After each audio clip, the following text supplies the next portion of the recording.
Hello and welcome to this tutorial on how to use the local conference calling function on your VVX250 phone. Your Poly phone allows up to 3 parties, including yourself, to participate in a single call. This is referred to as a local conference call or a 3-way conference call. To create a local conference call with up to 2 other parties, first engage the second party by either calling them or answering their call.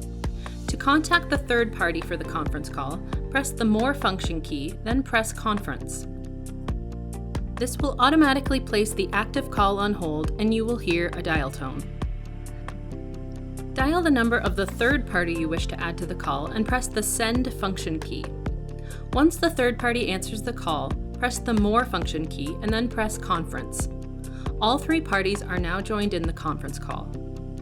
To leave the conference call, but leave the other 2 connected, hang up your phone or press End Call.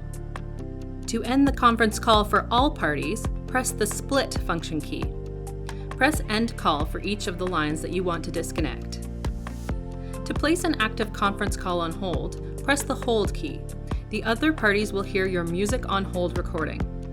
To resume the conference call, press the Resume function key.